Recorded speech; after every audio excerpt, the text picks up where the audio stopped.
module. So the first concept in accounts payable module is P2P cycle. We'll discuss this today. And before I discuss that, what is accounts payable module? Why do we use accounts payable module, or what are you assuming that what we have in accounts payable module? Anyone have a overview? What could be accounts payable module or what it deal with? In the business process, we buy certain things and we sell the things. Okay, For the things we bought, we need to pay correct. to the vendors. Okay, correct to Payments say. to Yeah, Sushila, please. yeah, payments made to the vendors will be recorded in accounts payable module. Okay, only the payments. Vendor payments. Okay, payments is a part of accounts payable. Okay, Okay. and anybody?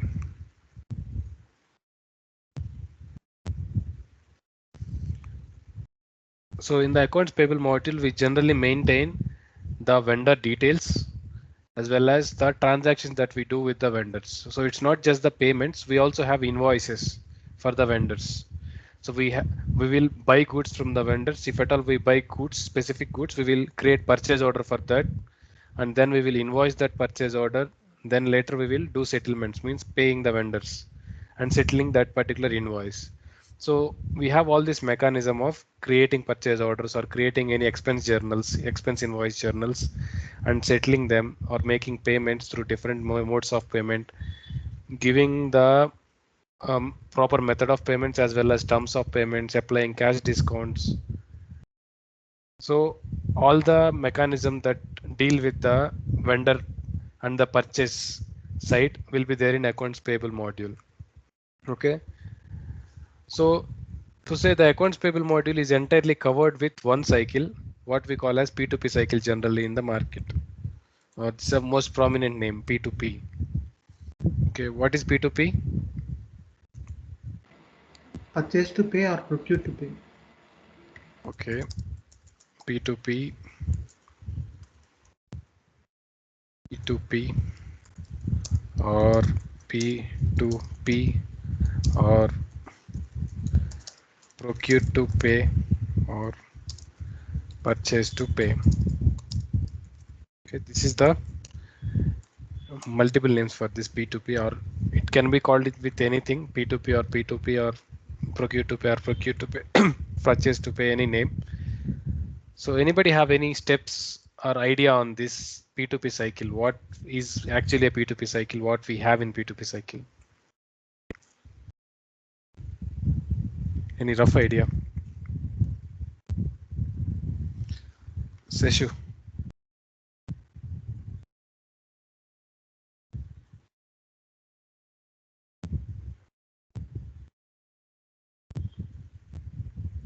Hello. So anyone else who is having?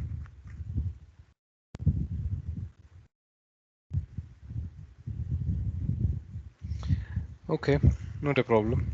So what does indicates procure to pay? What does it mean by procuring or purchasing? It's a silly question. Purchasing means like Buying.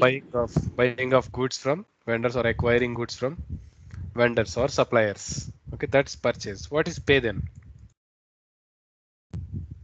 When we buy something, we have to pay something consideration like. Correct. So P2P, purchase to pay, means like it starts from the point of purchase to the point of payment or settlement to the vendor. So all the process that happens in between will be there in as a step-by-step way in the procure to pay cycle. Okay, in interviews they are asking this question. I mean, say one of the important question and regular question in interviews, they will definitely ask you what is your understanding about P2P cycle, what are the various steps we have in P2P cycle, and how could you imply it to the Dynamics 365. So I would explain you the step-by-step process of P2P as well as I'll try to imply it to the Dynamics 365. You can explain the same in the interview as well. Okay, do not miss any step. Just go with the flow. I mean, with the same step-by-step process that I would explain. Okay, this is really important. I mean, as I was saying in interviews, they are mostly stressing on your understanding of a consultant on a P2P cycle. Okay, so to start with, procurement to pay cycle. So the first point is identifying the requirements.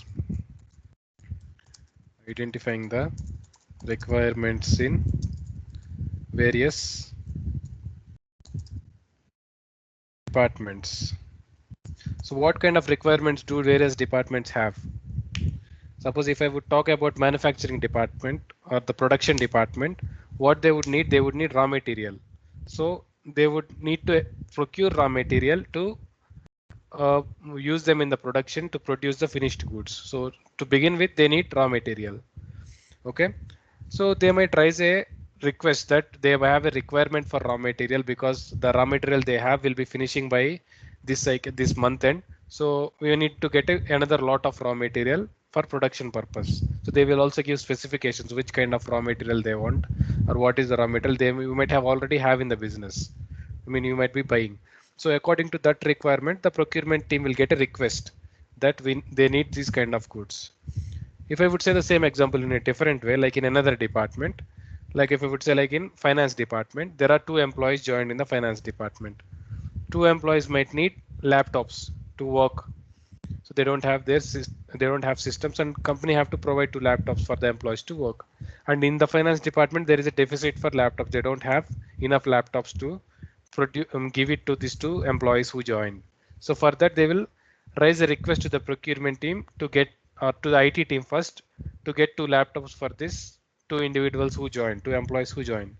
IT team would look for the inventory. If they have, they will provide. If they don't have, IT team will raise a request to the procurement team to buy two laptops because two laptops are necessary in the finance department. Two employees are joined. So the request that these team have raised, they will convey the same to the procurement team and get the laptops bought by the procurement team. Okay, this is how the flow goes. Identifying the requirement, and this requirement is, informed to the procurement team. Conveyed to the procurement team to buy the goods. Procurement team is the team which would normally create orders or place the orders with the vendors to buy the required goods. So what happens once the procurement team receives a requirement? So from one department, suppose that for the two laptops, they have received a request that they have to buy two laptops. So they will create the step is that they will create this purchase requisition. We have this concept of purchase requisition in procurement and sourcing module. So procurement team will create a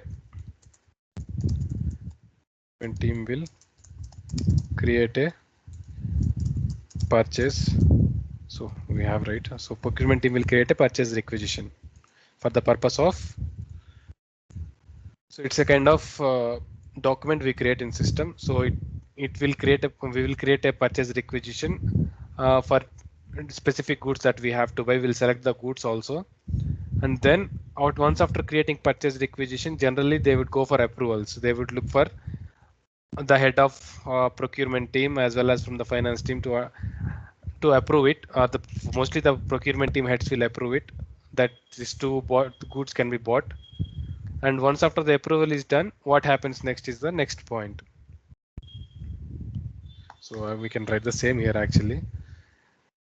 I can cut off this point here and place it here. I'm sorry for that. So, and purchase requisition PR is sent for approval.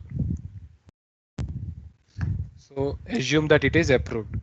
I mean, there are chances that it get rejected by the team saying that there might be laptops excess in another department. You can use them for the time being. They can say that by rejecting it. Otherwise, if they feel that it's a real necessity, they'll go and approve it. Okay, they will approve it. The purchase requisition will be approved. Once after approving the purchase requisition, now it's decided that we have to buy goods, or the procurement team have to buy the goods from the vendor. So suppose that we have two laptops to be bought from the market. So we'll call for quotations. So we will invite quotations from the list of vendors. So we have a lot of laptop suppliers in the market. We have Dell, we have Lenovo, and we have HP. We also have Apple. So there are quite few suppliers of laptops or manufacturers of laptops. So we will call for quotations saying that, see, we might need 2 laptops, or I mean, there can be a bunch of laptops, like 100 laptops we might need. So give me your price. How, what is your pricing if I would buy or buy 100 laptops from you?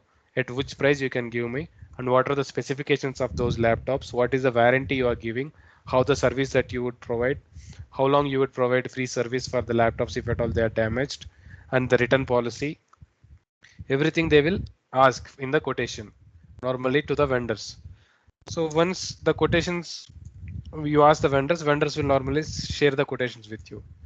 Vendors or suppliers will send the quotations with all these factors like pricing details, as well as how soon they can deliver the goods, or how much warranty they are providing, and return policy and everything they will send. So the next point is that you will receive the quotation. So once vendor will send the quotations, you will receive the quotations. Once after receiving the quotations, what you would do? What normally people do once they receive the quotations? So in your perspective, you say, like, if you would want to buy a laptop and you have seen prices in various websites, like in Amazon, you have seen, it's Amazon is a kind of vendor also, right? So in Amazon, you have seen, in Flipkart, you have seen one, and you also have seen in other website. So how will you finalize from where you have to buy it? We'll compare it from one with one another. Correct. So you will compare the quotations here in this case. So the same way how you are comparing the details. So you will compare the quotations from one place to another place. I mean, compare the quotations from one vendor to another vendor. So what are the factors they would compare? So like pricing, delivery time, uh, service agreements like warranties and guarantees and other services. Then we also have written policies. Okay, there are a lot of them, depends upon the company and the product. So written policies. So upon looking into all these factors, after scrutinizing all the quotations and looking into all these factors, comparing them, they would finalize one vendor. So they would like one of the quotation and they would finalize one vendor. Okay. Finalize the factors and finalize a vendor for purchase. So out of the 4 or 5 quotations you have received, you would finalize one vendor to buy the goods from. So once after you finalizing the vendor, what happens next in Dynamics is what we discuss now. Okay. So from here actually until here actually the supply chain team would be working at the procurement team. The finance team might be starting from here. Okay, like creation of purchase orders, or procurement team only also create purchase orders just from the invoice part. Finance team normally involved, but you have to understand every concept. I mean the step-by-step process in this. Once after a vendor is finalized, we'll create a purchase order for the vendor for the same goods that we have to buy according to the price they have given and the discount factors they have given. I will also add discounts here. Okay.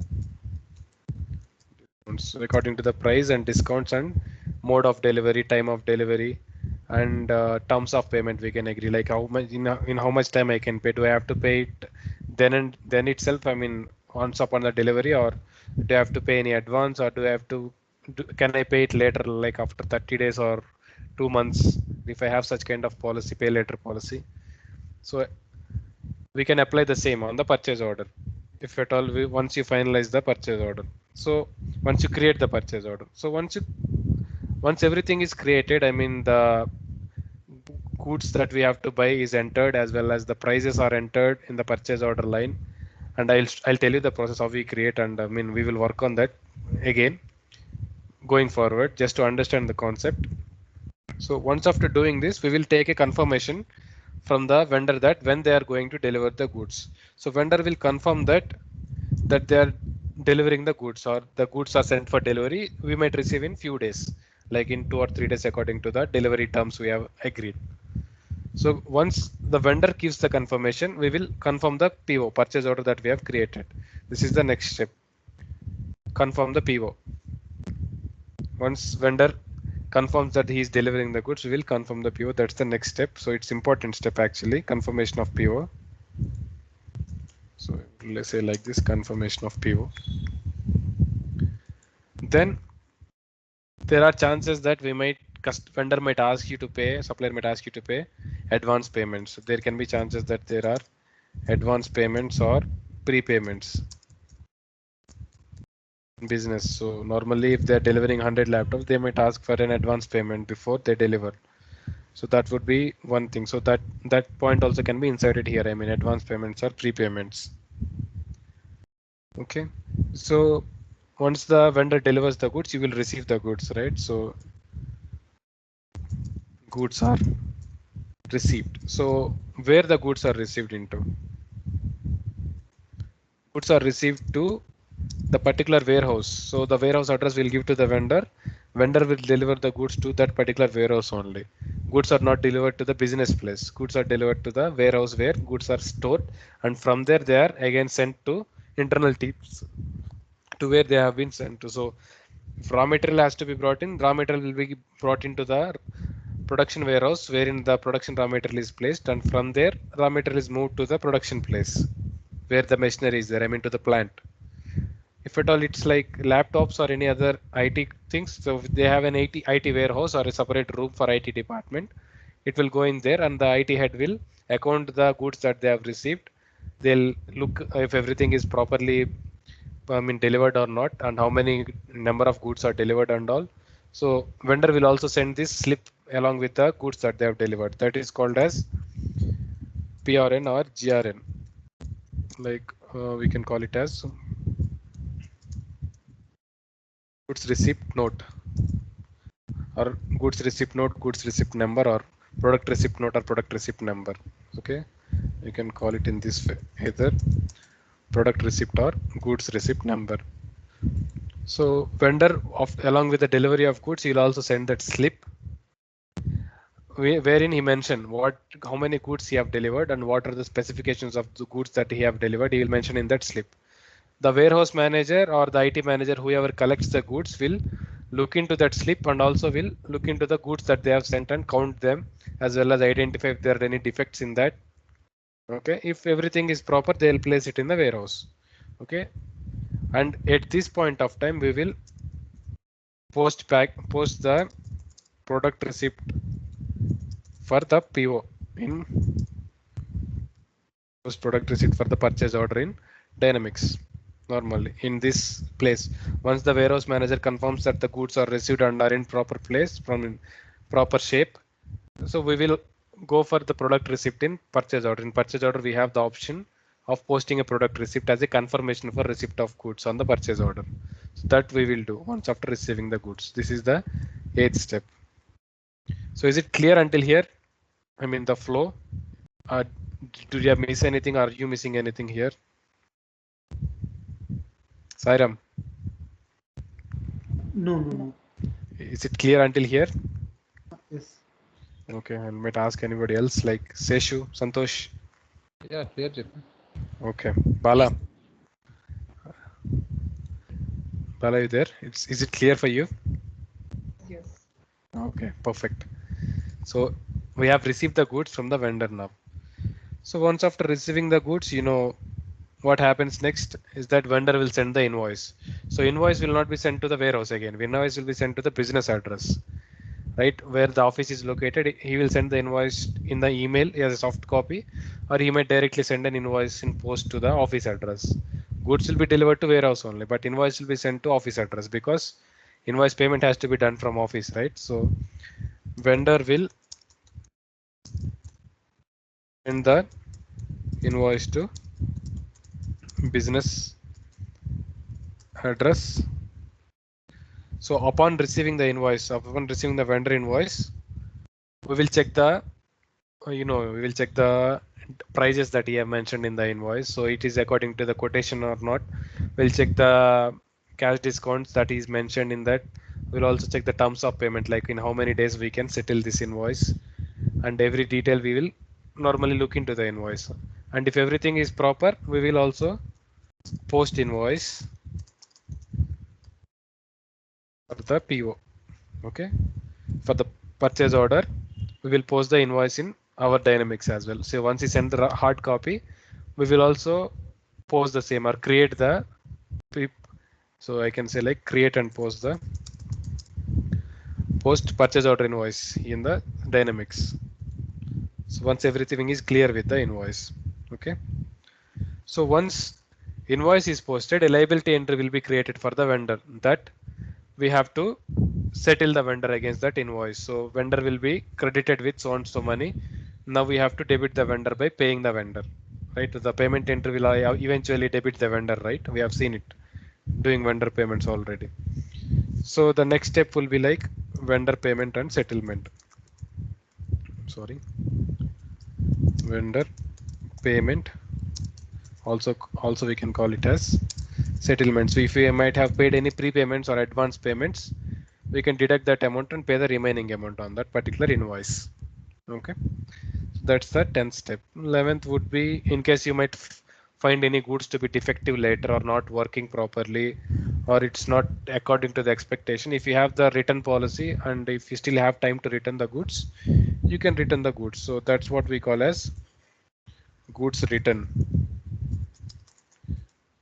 While we do goods return, normally we'll create credit note in accounts payable, or we will also call it as return order. So just like a purchase order only, just but it will reverse the goods. I mean -1 quantity, so that goods will be sent back to the vendor. If in case if we find them as defective, if everything is okay, the cycle will stop here. I mean until this payment, settlement is done. If you find them to be defective, you will create a credit note. Then you will have this credit note settlement later. If you create a credit note, you will might again ask the vendor for money, right, to give your money back because you have returned the goods. So you'll have credit note settlements and final settlements, if any. That would be the end of P2P cycle. So now, any confusion in this P2P cycle, anything went difficult for you to understand? It's just a normal process. When you buy any good from Amazon, suppose, what you will do, you will first that you will check for different websites to buy something. Once you feel like Amazon is the best and you have less pricing as well as delivery is soon, you will go for Amazon and buy goods from Amazon. So once the good is delivered, you can also have the option like you can pay it at the time of ordering, or you can pay it at once after receiving the good, like cash on receipt or cash payment on cash on delivery option we have. Or else we can also keep the pay later option in Amazon, like to pay later after 30 days or like that. Or you can also keep installments, schedules. You can apply those schedules also. That option also we have in Dynamics. We can create schedules and apply it for particular invoice to pay the invoice amount in different schedules. Okay. So in the same manner, you can here also it means the same will get applied. If you find that good is not, the product that you bought from Amazon is not good, what you will do, you will return the product. Once you return the product, Amazon will refund your amount. So that's what we have here in the final step, goods return and refund of amount. So I mean, try to apply to a practical example and understand. Okay. So I mean, it's a very simple process. Why I'm stressing this so much or adding the points is that in interviews these days they are compulsorily asking this question: what is your understanding on P2P cycle and how you can apply it to Dynamics? So going further, we will do all these steps. I mean, creation of purchase orders, confirming them, doing product receipts and invoicing them, and settlements. Everything we will do in this module. It's just that you have to understand the step-by-step process. Okay, how we can practically do it in Dynamics, that's what we will learn in accounts payable module. Okay, so is it clear until here, the P2P cycle for all of you? Shouldn't have any slight doubt also. Yes, sir. Great. Last కి final payment కాకుండా like replacements కూడా ఉంటది కదా. ఉంటుంది replacement ఉంటే I mean if there is a replacement you can create one more order. అందుకే అది మామూలుగా ఉంది కదా, రీప్లేస్మెంట్ ఆర్డర్ వచ్చిందంటే కొత్త పిఓ క్రియేట్ చేసుకుంటాం. ఇంతకుముందు పిఓలో గూడ్స్ రిటర్న్ చేసిన దాన్ని క్రెడిట్ నోట్ చేసాం కాబట్టి అది పిఓ ఇన్వాయిస్కి సెటిల్ చేసుకుంటాం ఆ క్రెడిట్ నోట్ని, కొత్త పిఓ తీసుకుంటాం. అట్లయినా చేయొచ్చు, లేకపోతే అదే పిఓలో ఇంకో లైన్ యాడ్ చేసుకుని కూడా చేసుకోవచ్చు ఇన్వాయిస్ మళ్ళీ. Okay, no problem. And then, so if this is clear, we'll go for our next topic in accounts payable. Normally we have some initial things to do in accounts payable. I was thinking to go with which pattern. So normally we have all these setups first, like payment days we can configure, payment schedules, method of payment, terms of payment, cash discounts. We have all this to be configured. Once we configure this, we can apply this on this vendor invoices and all. So I was thinking that I would start with this part first, like to create vendor groups, create vendors, then create a posting profile. After that, we will see invoice journal concept and vendor payments. Vendor payments, we already know how to do vendor payments. So again, we will see on it.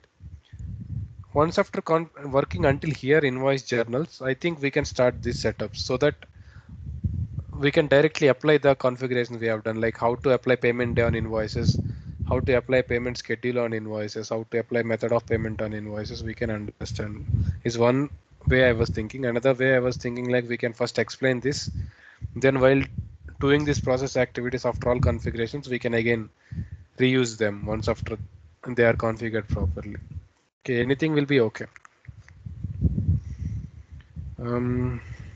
Let's see. So we have time today. I think we can cover one of the topics we have. Let's cover this topic, payment days. Okay. So what is payment day? Why we have this concept of payment days in accounts payable? So what is the logic behind this payment days? So normally we can create payment days in Dynamics to give the payment days to the invoices. So whenever an invoice is created, we can give a payment day. The payment day indicates on which particular day invoice is going to be paid. Like in a month, which particular day, or in a week, which particular day the invoice has to be paid can be given by payment days. Few of them will follow this process other than terms of payment. Normally they will have this pay in 30 days, pay in 40 days policy. Other than that, they can also follow this kind of process wherein they will have a particular day for paying all the invoices. Like they'll pay it on Wednesday in a week, or they'll pay it like on 5th of every month or 10th of every month, like that they'll pay. So we can configure these payment days here in Dynamics. So how to configure the payment days we'll see now, and how to use them we will see when we create some vendor invoice journals. It's a very simple setup how to configure payment days. I'll show you. In order to configure payment days, you have to navigate to accounts payable module. Okay. In accounts payable module, in the end we have payment setup. We have all of them here only. Payment days, schedules, terms of payment, methods of payment, cash discounts. All the initial setups are here. Accounts payable, payment setup, payment days.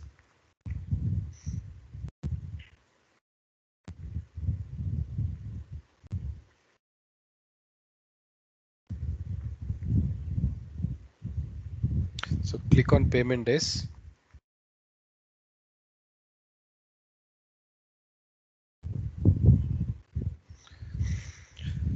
We can configure a payment day here. Suppose I'll configure a new one. I'll give a payment day as 15th day.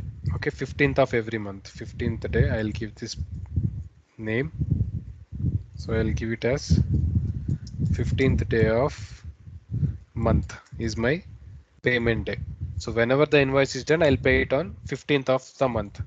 Suppose if the invoice is done on 16th, I'll pay it on the next month 15th. So 15th would be my payment day in a month. So I'll go for month here. You see, you can select either week or month. I'll select month here, and you can give the day of week. This is disabled because you selected month. You can give the day of month. So it's 15th day, right? So you can give 15th of that month. So when you apply this to an invoice, suppose the invoice is done on, invoice is being posted for an invoice date is for 1st of September. For suppose the payment day will be 15th of September, or the 15th day in the month will be the payment day. Or 15th day in the month will be the payment day. So that's how we have these payment days. Suppose if I do invoice on 16th of this month, if I give this 15th day means it will go for next month 15 again. Okay, again that has to be agreed. They might have multiple payment days in a month, so we can design like that also. I'll show you how we can design that too. Suppose if I am going for weekly payments, I would normally pay my vendors or on the pending invoices on all Wednesdays. I can create a payment day like so Wednesday. We can go like this. Wednesday. Okay, and I can select week here other than month. I can select week. I can go for the day in a week. Wednesday or any day. So if I go for Wednesday, I don't have selection for month again because I have selected week, right? So I have to select one day in a week. Suppose I am doing invoice on, suppose I will open the calendar for you. I hope you can see it. If I'm doing invoice on 2nd of September, which is Thursday, the payment for this invoice will be done on next Wednesday. It's on 8th. So if I'm doing invoice on suppose like 7th of the month, 7th means 7th is Tuesday. So I have to do the settlement on 8th, the coming next Wednesday, whatever is the next Wednesday, I'll be doing it then. So 8th will be my payment day. So that would be the logic here for having 15th day means 15th of the month, or Wednesday means paying it on Wednesday. If invoice is done on any day, the coming next Wednesday will be the payment day for the invoice. So that is how it will calculate the due date for the invoice. Got it, guys? Understood the logic? Yeah. Yes. Okay. We can also keep 2 days as a payment day. Suppose if I would say like 5th and 20th. Okay.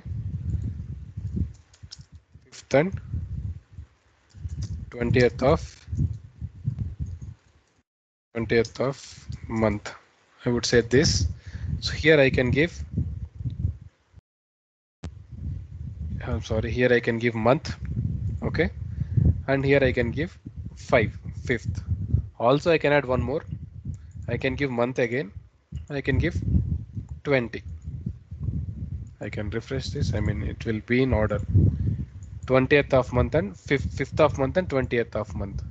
So how would this work?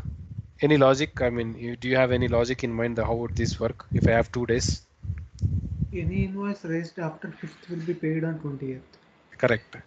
Any invoice done on or after 5th will be paid on 20th. Okay. Invoice that is done on or after 20th will be paid on next month 5th. Right. So 5th, either 5th or 20th will be my payment day against the invoice. So if I would apply this particular payment day pattern that I have created here, or the configuration I have created here. So according to the invoice date, to which date you are selecting for the invoice as the invoice date. So taking that date into consideration, this logic will get applied. If the invoice date is before 5th and after 20th, I mean, the payment day will be 5th, or the due date of the invoice will be 5th. If it is after 5th or on 5th or after 5th, 20th will be the payment day. 20th day in the month will be the payment day. Okay, that is one. That's another kind of logic we can apply. So suppose now I'll ask you a question. So my invoice posting date. Okay, I'll go into the another page. Invoice date is 1st of September. Okay, and I am applying this one, 15th day of month payment day for the invoice while I'm creating the invoice or posting the invoice. So what will be my due date for the invoice? 15th September. 15th September. Correct. 15th September will be my due date for the invoice. Suppose that I am applying this one, 5th to 20th of the month's payment days, this pattern. So then what will be my payment day? 5th of September. 5th of Correct. So all of you are clear, right? I mean, 5th of September it is. Come on, guys. You clear, right? Yes. yes. Okay. Yes. Perfect. Yes. Suppose if I'm doing it on 6th of September, then, and if I'm applying this one, then what will be my payment day? 20th of 20th. September. 20th of September. Correct. Suppose I'm doing the invoice on 6th of September and I'm applying this Wednesday payment policy or payment day as Wednesday. So I'm doing invoice on 6th of September. Okay, then what will be my due date or the payment day? Will be 8. Why it is 8th? Because Wednesday is on 8. Next coming Wednesday will be the payment day, right? So 8th will be my payment day. So that's the whole logic behind having this payment day. So you can also create 2 days in a week, just like we have did here for 5th and 20th. You can select week and Monday. You can select week and Thursday. You can also pay like that, either Monday or Thursday, whichever comes quick next to the invoice day will be the payment day. You can also configure in that way. Okay, that is the whole logic behind having payment days, guys. So I'll show you the application and how due date will be calculated once I create an invoice. Okay, I'll again explain you that part. But configuration is this and logic is that. Clear, right? Yes, Yashu. Means a few vendors will not wait for such long time, right? Means if we raise a request on 6th and the payment date is on 20th, so few vendors may not wait for such long time. Then in the Correct. due course we need to pay. Then we So don't that, apply payment day. then we don't. So we can override it and we can go for payment, right? I mean, it's not default that you should have a payment day. You can, it's optional. If you want to maintain this kind of pattern, mostly in retail, they'll maintain this kind of pattern. They'll buy it on one day and they'll pay all the payments on one day in weekly. Okay. Okay, they can use this method. And we also have terms of payment, another method. Terms of payment here, you can give whatever the days you want, like net 2 days, net 5 days, net 30 days. Anything you can design here in terms of payment. Okay, fine. Okay. Hmm. If you don't want this payment day pattern, you can apply that in the terms of payment pattern. If you give net 2 days, you have to pay it in the next 2 days to the vendor. Okay, if you give net 30 days, you have to pay it in the 30 days. Next coming 30 days, you have 30 days lenience, and after the 30th day, the invoice will be due and you have to pay the invoice. Okay, that we will configure here in the terms of payment. That will be our next topic. I mean, we'll see that next topic as well. Okay. Then, I mean, I have my battery low today. Let me plug in my charger.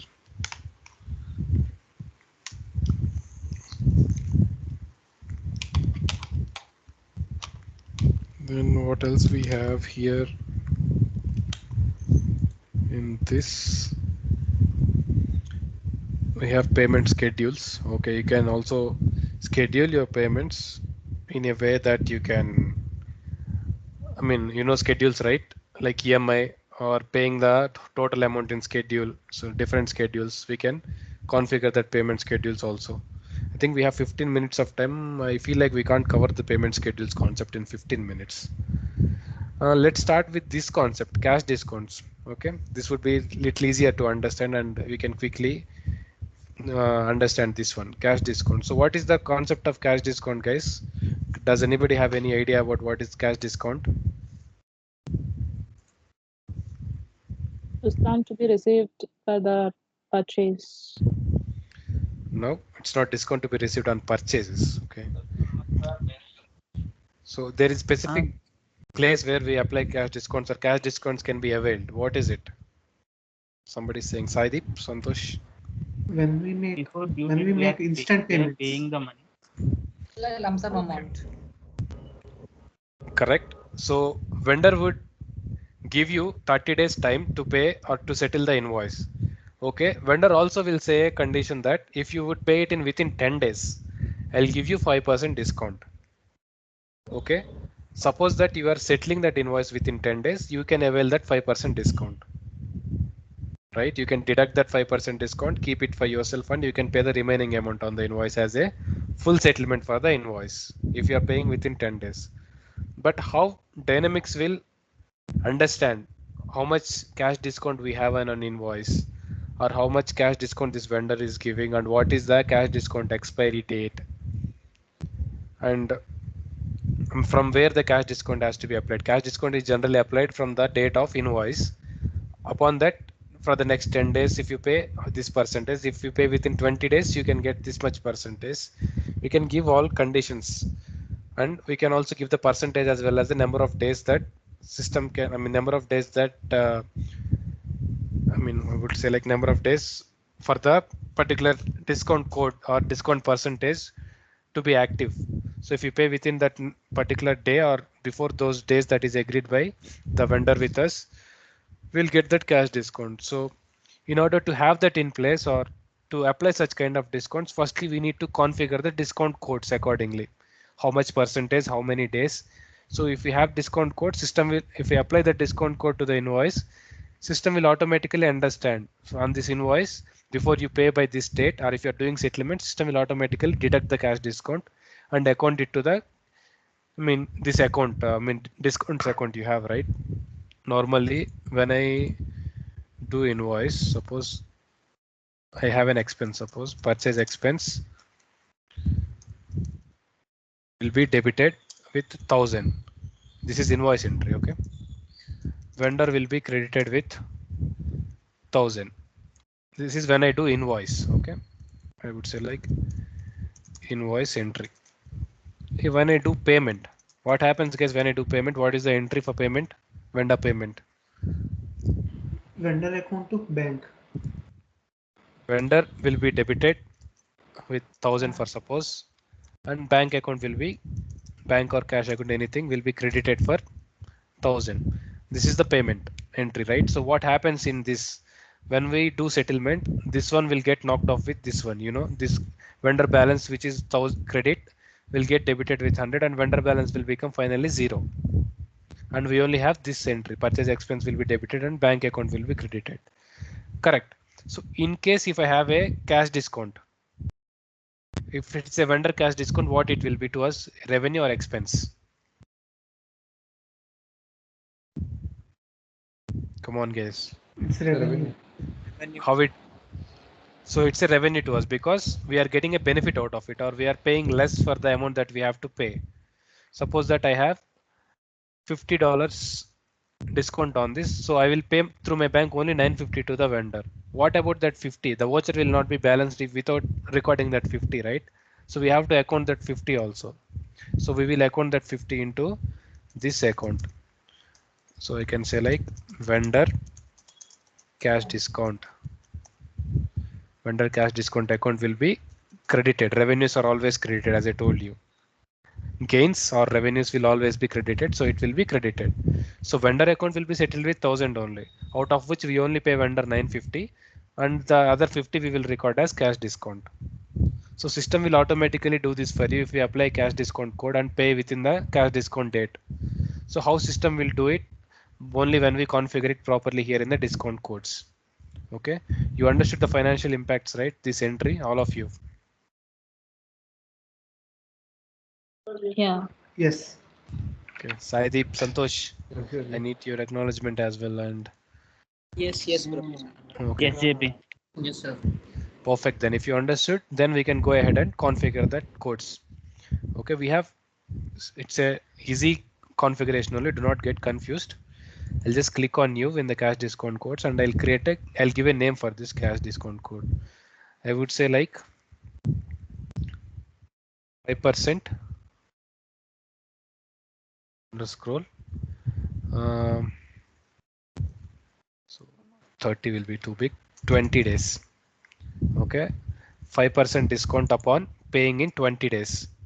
We just gave a name, but we did not give any percentage or day set. Okay. So there is another concept called next discount code. I'll tell you how it works. Okay. So other than this, we have in the bottom, we can select here. So it's just a name, but we set 5% and 20 days, right? So we have to select the discount percentage here. How much percentage of discount? So what is the percentage of discount that we are given in the name? 5%, right? So I'll give 5% discount here. So here we have the application. How many days? like if how many days from the invoice date we have to give here. So we have some options called net, current month, current quarter, current year, current week, COD and cutoff day and all. You will understand this concept in normally in terms of payment. We will discuss it there. So do not stress much on it. I'll tell you few concepts here. So I'll go for net here. Net 20 days. Okay. I'll give net here, and I'm not giving any months because we don't have months space, right? We only have 20 days. So if it is 5% and 20 days, and I gave 5% here as a discount percentage, and I gave days here as 20 days. Okay, if at all, I mean this discount code 5% will be if at all we apply it on invoice starting from the invoice date until the next 20 days. If we would settle the invoice, you can avail 5% discount on that invoice amount. Invoice amount can be anything. It can be $1,000, $2,000 or $10,000, or it can be $500. Upon the invoice amount, you can avail 5% discount if you pay within 20 days. Okay. So the same code you can also apply or use in for your customer cash discounts also on the customer side. Say two-way setup. If you configure here, it will be again showing up in the automatically in the accounts receivable module also. You can use the same kind of code for customers also. So if at all system is calculating cash discount on settlement, to which accounts it has to account, it will be here. Main account for customer discount you have to give here. Main account for vendor discount you have to give here. So we have understood, right? Main account for vendor cash discounts is a revenue account. It's a gain. But if you give discounts to the customers, it will be an expense, right? Or it will be a loss to you. You have to receive some money from your customers. You are giving some discount means they will pay less to than what you have to receive from them. So it's a loss. So it will be a loss or expense account we will create. So we can create those two accounts here, and we can give in the discount code so that whenever this discount code is applied and the settlement is done against the invoice, system will pick this account for the balance of voucher. This account will be picked from here in this place, from the discount code from this place, where whatever the accounts we give, system will pick that accounts. So let us create two accounts and give it here for vendor cash discounts and customer cash discounts. So sorry, where it took me here in the main account place. Since it's a revenue account, vendor cash discount, I'll go for 4 lakh 4 vendor cash discount. Okay, and it's a revenue account. I gave it and I saved it. By default it is credit, you know. Then I can go for new. I can give it like 5 lakh 11. It's an expense account, right? So I'll call it as customer cash discount. It's a expense or loss, so I'll give it as an expense account. So it is debited always, customer cash discount. Then I can go back again in the dynamics, give the two accounts here. For vendor cash discount, the account that we have designed is 4 lakh 4. So it is here, vendor cash discount, and here I mean 5 lakh 11, right? So 5 lakh 11 customer cash discount account.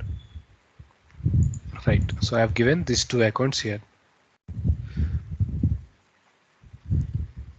So this is how we can configure a discount code. Suppose if I apply this discount code on the invoice, starting from the date of invoice, 20 days will be taken as consideration. Before that 20 days, if you pay on or before those 20 days, if you pay, you will get 5% discount, and 5% discount will be accounted into this account. So for vendor discounts, it is this account. For customer discount, if you give discount to customers, it will be accounted to this account. The loss will be accounted to this account. Okay, so the important thing is percentage here and the date criteria, days, number of days. So if you want like 1 month, suppose I will create one more code here. I'll give one more code, like if you pay in, you will get 3% discount if you pay in 30 days. Okay, I am giving it as 3% 30 days. So I'll give the same description here. 30 days, right? So I can go for net and 30 days. So I can give days here as 30. Net 30 days.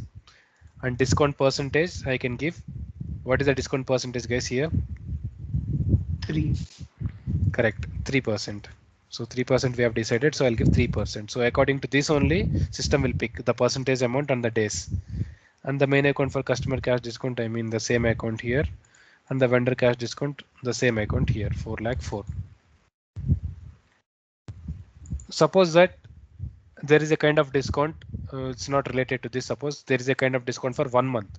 Okay, vendor says that 1 month, so it can be, he will give the time of 1 month. So let's see how we can configure it as it as 1 month rather than 30 days. Okay, if it is 1 month means you have 28 days or you have 31 days, you can have anything. So for that you can configure in this way. Suppose if we give it as 1 month or net 2 months like that. Suppose if we give it as 2% 1 month, some customers might have this kind of logic. So you have to design your discount codes according to the requirement of or the customer's way of discounting, or the vendors, how you will give discounts to the customers and how you will take discount from the vendors. According to that discounts, you have to design your discount codes. So if it is 1 month, you can keep net and you can keep days as 0 and you can keep month as 1. So it will be net 1 month. So a month might have 31 days or month might have 28 days. So accordingly the calculation will be done. So you can give 2% here and you can give the same account numbers here, 5 lakh 11 and 4 lakh 4. You can give in this way. Okay, and there is another logic actually called current month. If I select the criteria as current month, suppose the invoice is done in September, it will leave the current month. Okay, I'll tell you the logic. It will leave the current month and it will take the days that we give here, current month plus 5 days. Suppose if I do invoice on any day in September, the discount date, the final discount date will be October 5th only, because it will leave the current month. The entire current month will be the exception, and entire current month plus you will have 5 days. That's the logic. Current month plus 5 days.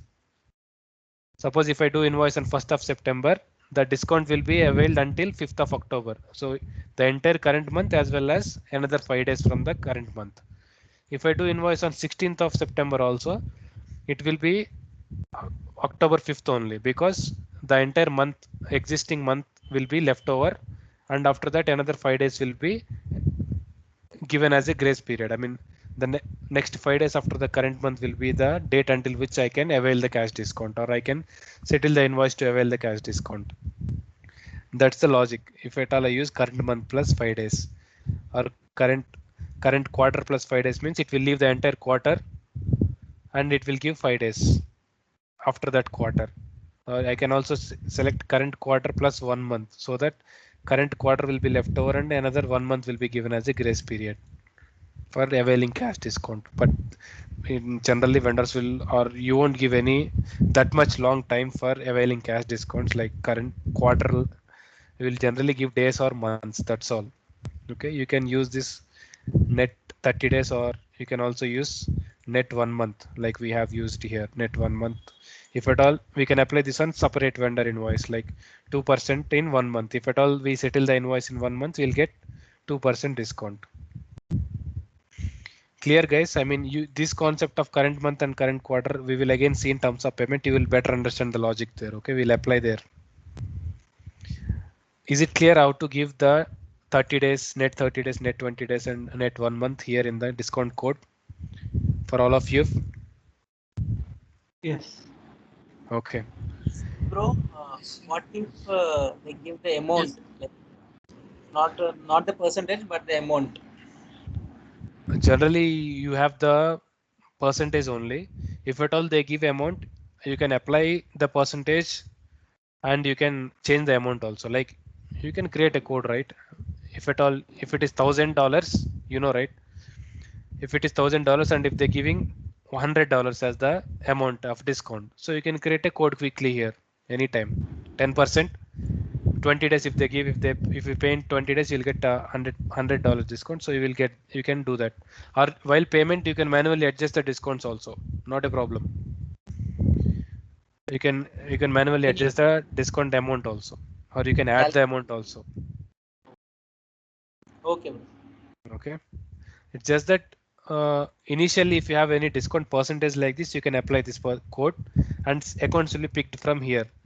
If not, if you are not applying any discount code to the invoice and you are manually accounting the discount, suppose while during doing the payment, you are just deducting $100 as a discount and you are doing the payment, then accounts will be picked from here. In general ledger, we have accounts for automatic transactions, right? Here accounts for automatic transactions. In that case, when you do not use any discount code, if you use discount code, accounts will be picked from here. If you don't use discount codes, accounts will be picked from here. Here you have situation for customer cash discounts and vendor cash discounts. You have cash discount option here. Actually, uh, we have separately for vendor and customer. Let me check it. So you have here vendor cash discount option. So you can give the same account here, 4 lakh 4. The account will be picked from here actually for vendor cash discounts. If at all you manually apply it rather than using cash discount code, if you manually apply it, account will be taken from here. Okay, keep this point in mind, guys. For customer cash discount also we have here one option. So where is customer cash discount is here. You can give the same accounts actually, or you might have to you can create different accounts also, but people normally use the same accounts. So system will automatically pick the accounts from here if you don't apply cash discount, but you manually adjust any amount, cash discount amount during the payment or during the settlement. Okay, so that's one point. Clear, guys? I mean this one, all of you. Yes. Yes, sir. Okay. Then we have this concept of next discount code. In interviews, they will ask this concept, what is next discount code? So I'll tell you, generally we have this discount code like 20% 5 days, right? Suppose vendor also give me another chance that if you don't pay within 20 days, you can pay in 30 days. If you pay within 30 days, you will get 30% discount. Then I can give that next discount code here as 3% 30 days. So if at all I apply this discount code 5% 20 days on the invoice, if I pay in 20 days, I'll get 5% discount. But if I am not unable to pay in 20 days and if I can pay it in 30 days, between 20 to 30 days, I'll get 3% discount. Okay, automatically the next discount code will be applied onto the same invoice. Okay, for that we have this concept of next discount code. Okay, I can also create one more discount code like 10% discount if you pay within 10 days. Okay, I'll say it here. Then net 10 days discount percent 10. We'll go for 5 lakh 11 and 4 lakh 4. Those two accounts here, vendor cash discount, customer cash discount. So here I can say next discount code is 5% 20 days. So what if I apply the 10% 10 days discount code on invoice? What happens if I pay within 10 days? How much discount I'll get? 10%. So what are the other options I have if at all I can't pay it in 10 days? Between 11 and 20, it is 5%. Of course, if I do not pay it before 20 days. See if I Then we have to put full amount. no, if I do not pay before 20 days for this discount code, we have another discount code, right? Next discount code here. See, thus we have given next discount code. Okay, for the same discount code, we have another discount code as next discount code, right? So that this one also will be taken into consideration. 30% 3 days also will be taken into consideration in sequence. Like for 10 days, you'll get 10% if you pay in 10 days. If you pay, since the next discount code is 20 days, so you have to pay 5%. You will get 5% discount if you pay in 20 days. If not, again you have another discount code linked, next discount code linked to this discount code, right? So this also will get into application. So you can also avail discount of 3% if you pay within 30 days. You have all the offer if you use next discount code in that way.